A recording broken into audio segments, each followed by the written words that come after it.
Hello everyone, myself Juveria Siddiqa, lecturer in Zoology, Department of Zoology, MVS Government Degree College, Mehboob Nagar. Today in this session, this is a part 2 of immunology, basic immunology, which again I have completed about the part 1 of immunology, basic concepts of immunology, and in this module we are going to discuss about the continue session. See, this is the topic, our topic. This is a part 2 of basics of immunology. See, I just want to give some of the review about the last class. In the last class, in the last video, I am going to discuss. I was discuss about that lymphoid organs and what are the definition for immunity. And these are the two types of lymphoid organs, like primary lymphoid organs and the secondary lymphoid organs. And the primary lymphoid organs, if we talk about the primary lymphoid organs like bone marrow, thymus, second, and in the birds, actually these are the three. These are the three are there for the primary lymphoid organs: bone marrow, thymus, but in the birds, instead of the bone marrow, bursa fibricus is also present. Whereas in the secondary lymphoid organs, lymph node, spleen, malt, these three are the secondary lymphoid organs. And these are the some of the points regarding to the primary lymphoid organs. What are the primary lymphoid organs? What is the function, like thymus, bone marrow, and the birds in the birds of fibricus in the birds, and they are responsible for the production of the T cells and the B cells. And in the last class we discussed about like thymus. Thymus is like a this is also a primary lymphoid organ. It is a gland which is present at the midventral region. It is a bilobed organ. It is a bilobed structure, and it is also covered. Some of the structure of this thymus we discussed, like it is a covered with the capsule, and internal trabeculae is present, and the cells which are the immature cells, those immature cells are called as the thymocytes. And thymic epithelial cells, these are the it also consists of some nerve cells, and the function of the nerve cells is that the supportive or the nutritive cells which give the nourishment to the developing cells. And Hassel-Scarpa cells, these are also the degenerating. It consists of like degenerating cells, or it also consists of like degenerating epithelial cells, the dead cells which are also present into this Hassel-Scarpa cells. And then structure, we talk about the structure. I want to tell you something, just outline. See, these are the some of the immature cells. It consists of, again, immature cells. We talk about the dividing thymocytes, trabeculae, capsule. This is the outer layer that is called as a capsule, and nerve cell, cortical epithelium which is present at the cortical region. At the same time, medullary epithelium present at the medulla region, and Hassel-Scarpa cells, and then macrophages which are the immune cells, or which are the phagocytic. One characteristic is based on this macrophages. These are the phagocytes, means they are the eating cells. If any particles is there, their nature is to be engulf. We can call it like engulfment of the cells. So these are the phagocytes. And due to the absence, we talk about some of the cases regarding into the removal of the thymus into the mice. In the newborn mice, what happened, due to the production of the immune cells, that is especially T cell production will be reduced. The T cells will not be produced, or the absence, the production will be not there, and due to the T cells are not there, so the immunity will be not there. That is the cell mediate immunity. The cell mediate immunity is absent into these structures. This is the cell mediate immunity will be not seen, is the absence. Why? Because the T cells is also responsible for the production of cell mediate immunity. And now we talk about in this session, especially we are talking about the continue part, or the continue session of the part 1. We discussed in the last video till the thymus. Now we are going to discuss about the bone marrow. I am going to discuss about the bone marrow. That is the site of blood cell formation. As we know, the bone marrow is the origin of the production of erythrocytes, blood cell formation. Here the blood cells are nothing but like the erythrocyte. These are the erythrocytes. Erythrocyte cells are, it is also called as RBC. RBC or WBC, these are all the blood cells, and the platelets are the thrombocytes. This is the origin. Okay, site of blood cell formation and B cell origin and the maturation. As I told now, that is the primary lymphoid organs like the bone marrow. Here the maturation and the production will be take place. This is the origin for the B cells could be maturation and the production. Example in humans and the mice. We can take the example into humans and mice. Fat cells, bony tissues and dendritic cells. These are the cells which are produced into the bone marrow. Stomatal cells interact with B cells and secrete the cytokines. We have to know about the, first of all, what are the cytokines. These are like chemical substances. These cytokines are chemical substances, and at the same time these are like signals, chemical signals which carry the information to the region where the cell has to be growth. These cytokines are the signals, or these are the chemical substances. These are like hormones, they are also act as a signal. So these are the chemicals which are produced from these B cells, and what they does, they are useful for the creation of antigen antibody reactions. And we will talk, or we will discuss, I will discuss into the next session about this, what are the antigen and the antibody reactions. So there we are going to discuss about the production of cytokines, or the signaling of cytokines, or the chemical substances, how they are produced and what they play into the antigen antibody responses. Selection processes occur. It is not the site of B cell development into all the species. As we know, the bone marrow is the synthesis, except the this is the origin for the synthesis of B cells in the humans, but in the birds, what about the apes, or what are the apes are there? In the apes, the production of B cell is the bursa. That is the bursa fibricus. Bursa fibricus is the origin of the production of B cells into the birds. But rather than the birds, in all the individuals, in all the vertebrates, the bone marrow is the origin of the production of B cells. That's why I clearly mention about that. It is not the site of B cell development in all the species, means except the apes. So different individuals have the, like apes they have the bursa, in another than the rather than the apes, other individuals they have the bone marrow for the site of the production of and the maturation of the B cells. See, this is the structure of bone marrow. So this is the bone marrow. If you see the structure, okay, here the lineage is there. Let me show you. Okay, first of all, from the bone marrow, this is the bone marrow, three types of the cells are produced, RBCs, and these are the WBCs, and these are the thrombocytes, are the platelets.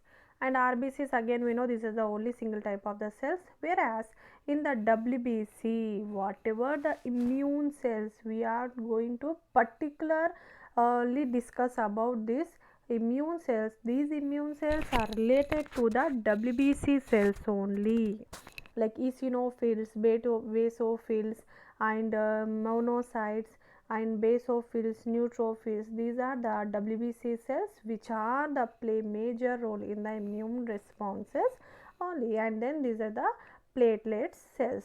So this is the bone marrow. From the bone marrow, hemopoietic stem cells are present. From the hemopoietic stem cells, erythropoiesis will be take place, lymphopoiesis will be take place. From the process of lymphopoiesis, the synthesis of the lymphoid cell will be take place. As a result, the lymphocyte cells are produced. By the process of erythropoiesis,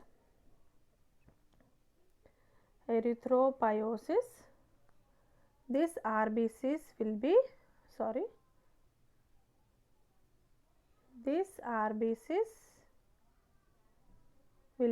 produced, and find the lymphopoiesis, lymphoid cells. Okay, and then platelets are also produced by the process of thrombopoiesis. This is the another process called as the thrombopoiesis.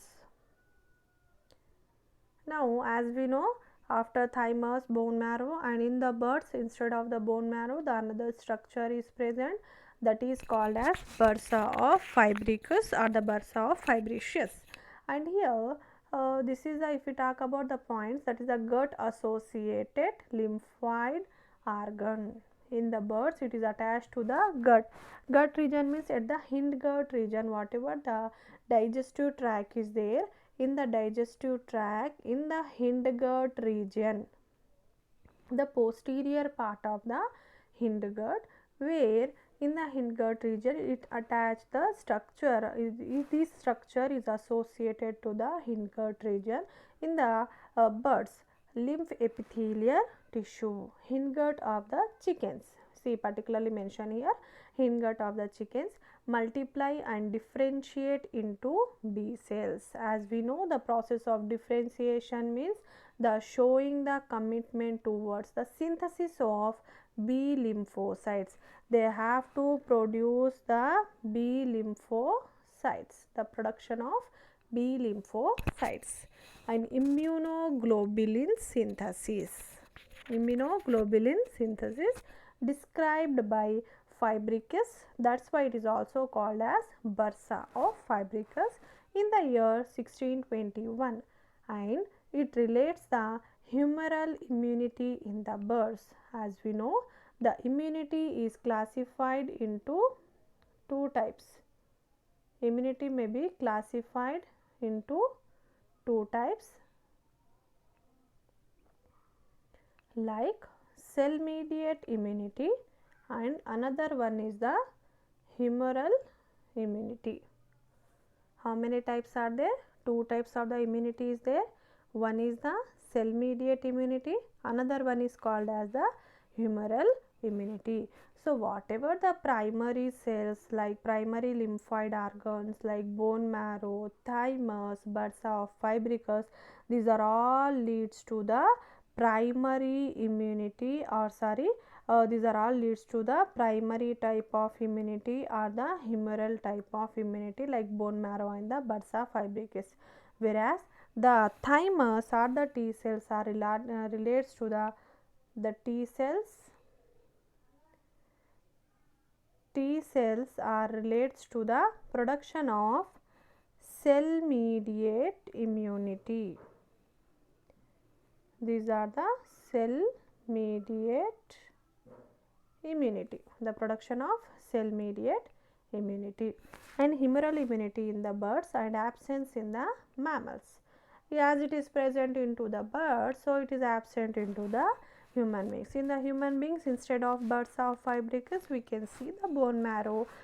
In the birds, instead of the bone marrow, the presence of the bursa of fibricus, which is useful for the synthesis of the B cells. And this is the commander into the central immune organ. As we know that the two types of the lymphoid organs or the immune organs are there, bone marrow, thymus, bursa fibricus is called as the central immune organs. These are called as the central immune organs, whereas the secondary lymphoid organs, those are called as the peripheral lymphoid organs. Those are called as like peripheral lymphoid organs. So central lymphoid organ, if you see in this picture clearly showing that, see here, this region bursa of fibricus at the posterior. See, gut is start from there. Here the starting or the beginning of the gut is there from the mouth region, then the intestine, and then at the posterior, as the gut is divided into three types, that is the anterior region, and then middle region, midgut region, and then posterior region. This is the hindgut region. At the hindgut region, these bursa of fibricus are present, where the maturation or the production of the B cells will be take place. And at the same time, thymus, as I told now, that is the thymus is present at the anterior thoracic region.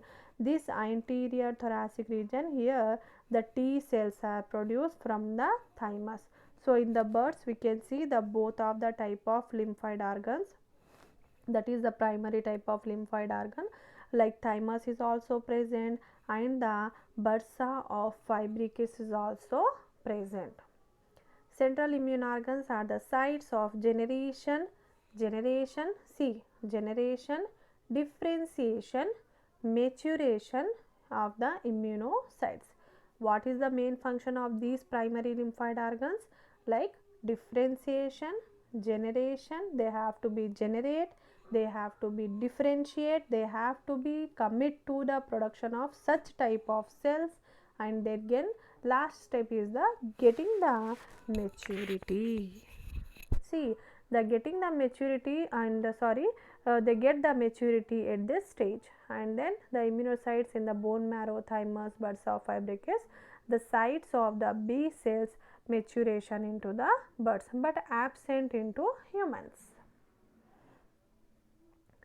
Until now we talk about the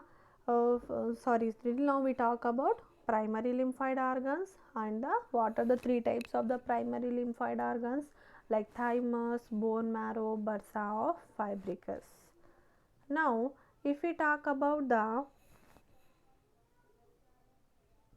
secondary lymphoid organs, what are the secondary lymphoid organs?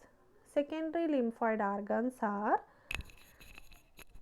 organs in which antibodies are formed. Means primary lymphoid organs, they have to be produced and they get maturity, and then they go to the secondary lymphoid organ, where they become the functional. We can call it as, at the secondary lymphoid organs the cells become functional, they show the functionality, they become the active at the secondary lymphoid organs in which antibodies are formed, antigen trapping and the lymph filtration mechanism. Means there they just getting and the development at the primary lymphoid organ.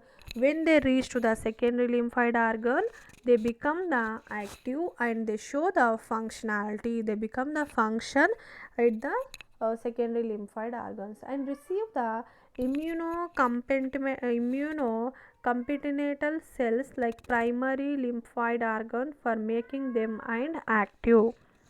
And then like example, if we take the example for this, like spleen, lymph node, we can take the example like spleen, lymph node, mucosa associated lymphoid tissue, this is called as MALT, M-A-L-T. This is a MALT, mucosa associated lymphoid tissue.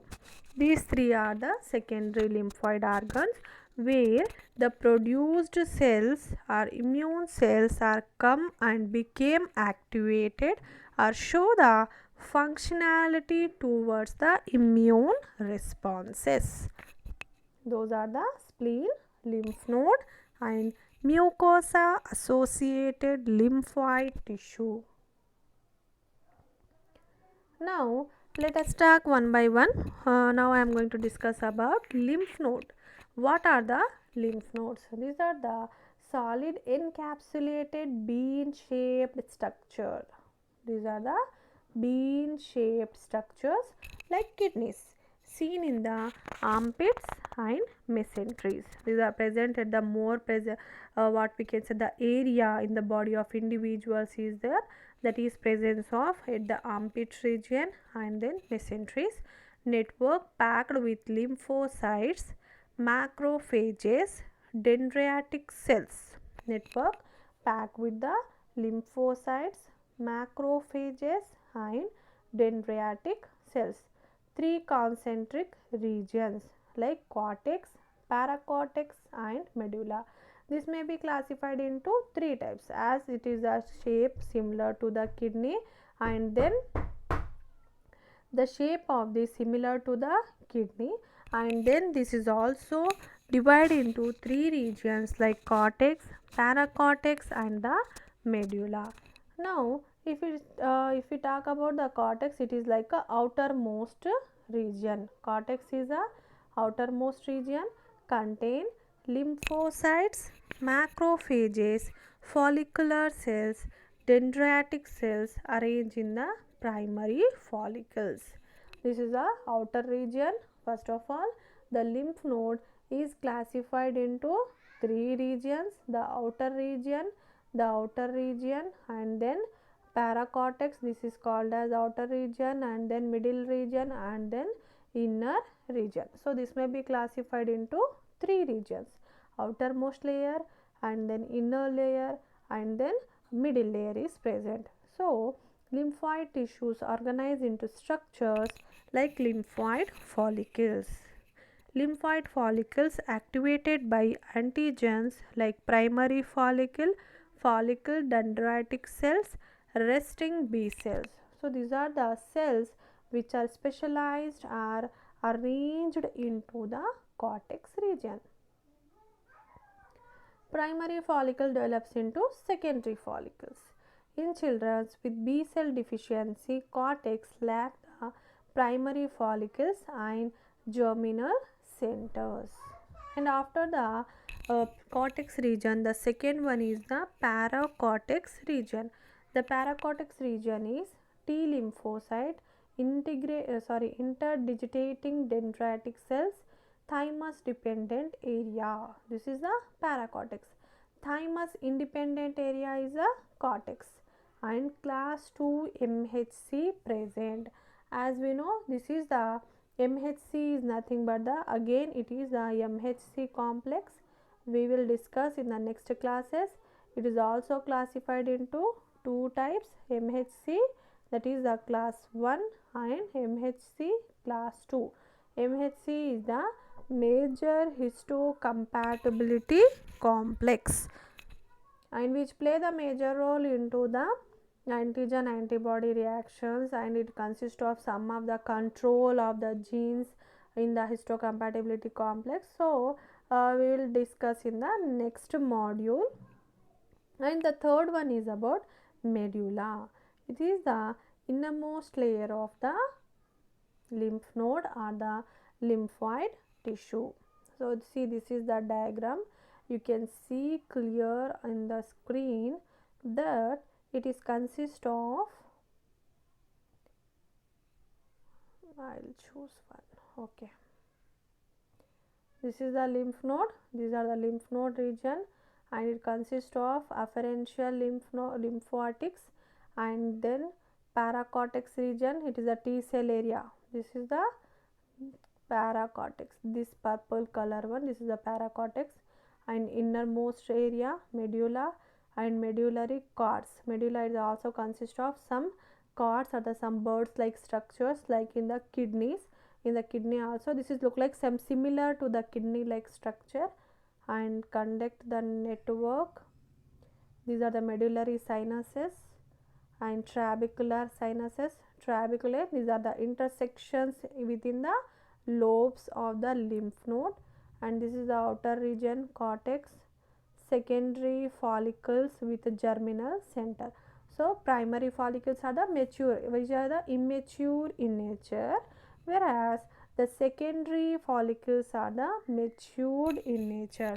So these are the some of the structures regarding to the lymph node. And at the down at the ventral side we can see that efferent At the outer side, this is the afferent.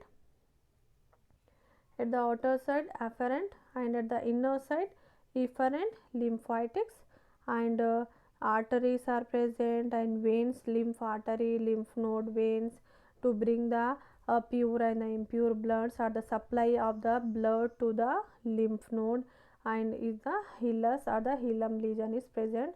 It's like inward innovation region towards the inner region. And see the process how the cell will get maturation or become the active. As we know, the what we can say, the secondary lymphoid organs are the structures, are the area where the cell get activated. They show the functionality towards the immune responses. First, what happened? Antigen reaches the regional node, that is the node. It is a trapped, then antigen is could be trapped, and then class 2 MHC molecules, they are the antigen are the interdigitating dendritic cells. They grasp that antigen which is entering into the lymph node area, resulting the activation of T helper cells. See, the T cells are again classified into T helper cells, T suppressor cells, and then T killer cells, T cytotoxic. So again it may be classified into 4 types are there. These T cells are divided into 4 types of cells, but here in this reaction only the T helper cells are useful for the production of the or show the response towards the antigen antibody reactions. Activation of B cells, and then as a result totally the cells become the activated. Initial activation of the B cells take place within the paracortex. B cell differentiate into plasma cells.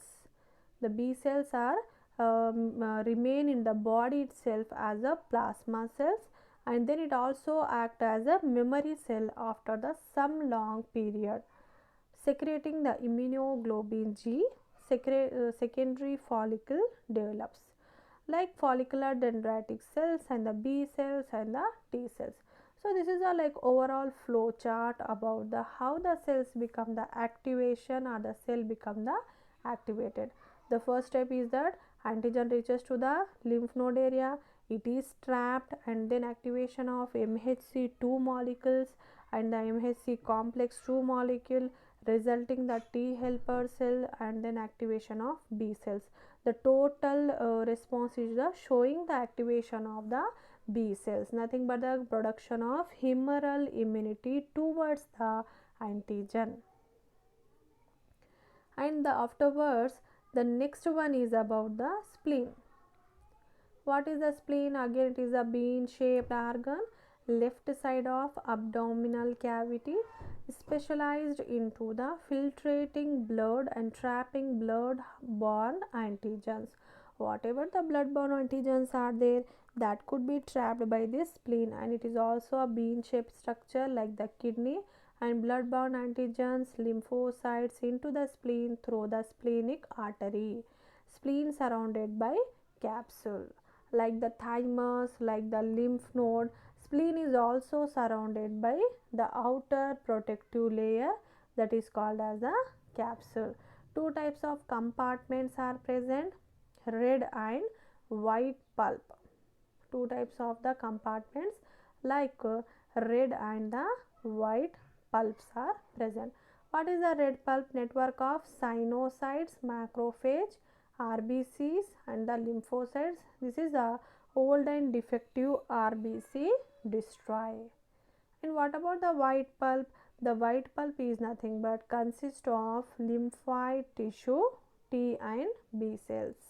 Two types of the region, one is the red pulp region, another one is the consist of T and B cells like the lymphocytes, and one is the red pulp where the presence of RBCs.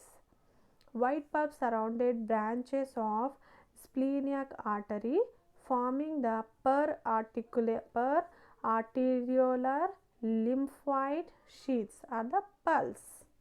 Marginal zone located peripheral to pulse, lymphocytes and the macrophages. See, this is the structure of the spleen. How it could be seen into the diagram, that is, it's a covered by again a spleen, it is a covered by a capsule.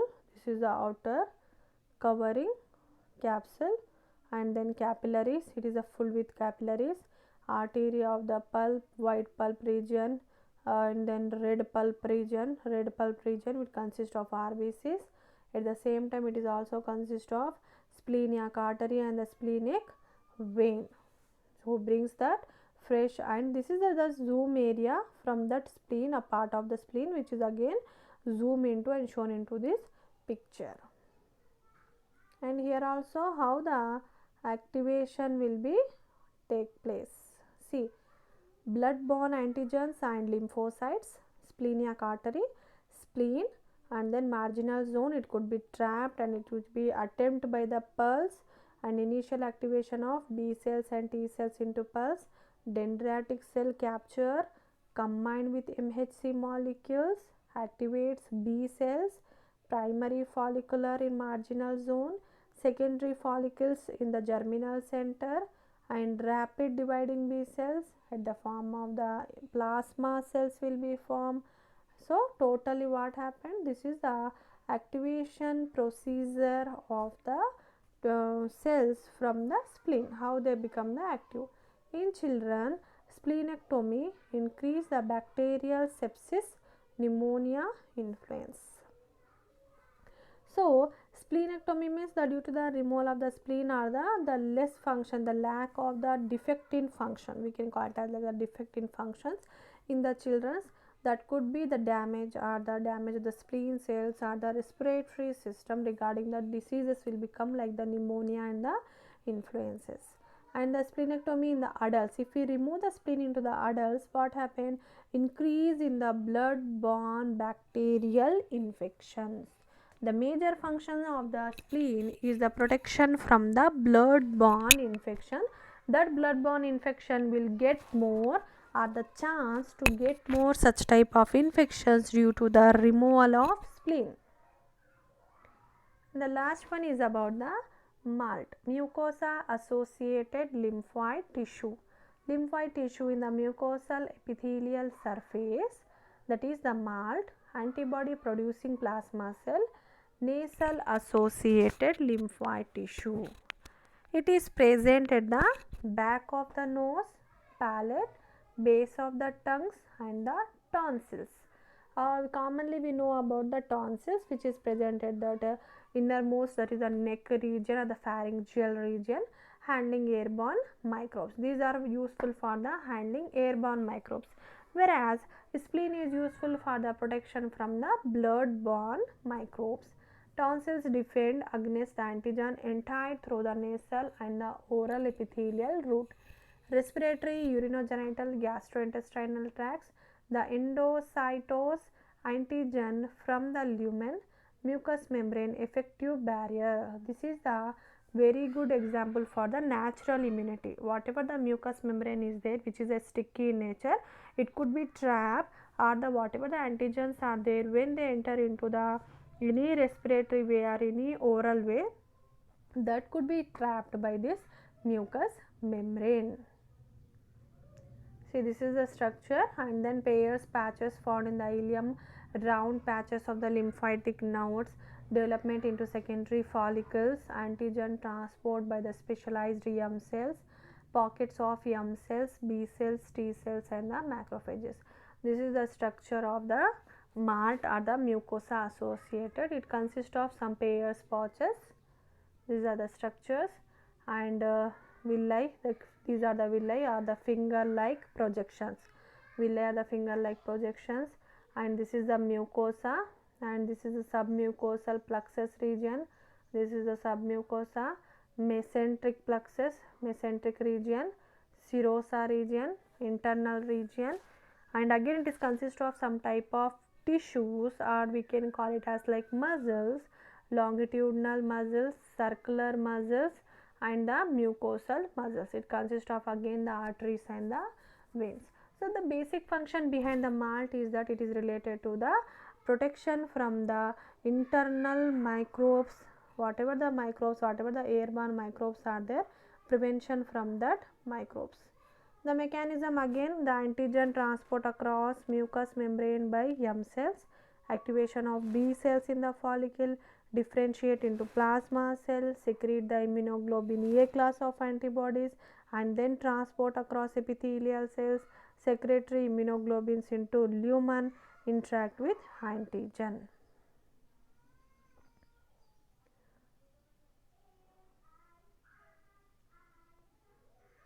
So,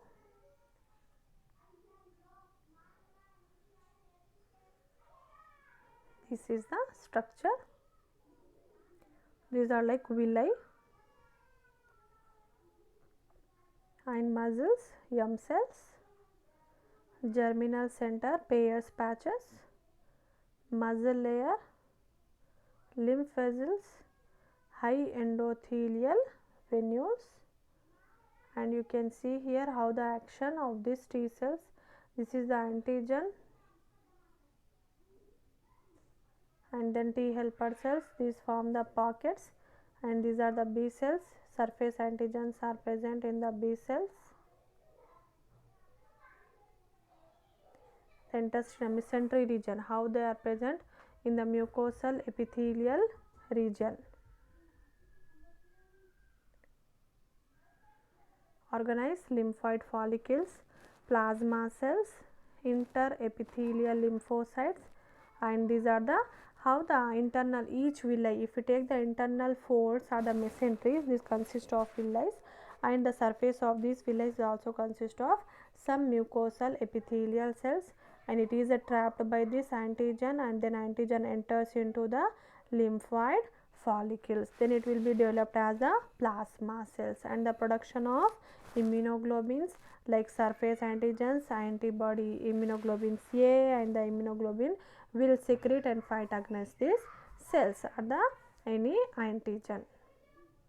Okay, in this module we discuss about whatever the primary lymphoid organs and what are the secondary lymphoid organs, and now we are completed with all these functions, how the mechanism or the activation of these cells will be take place. And thank you for listening.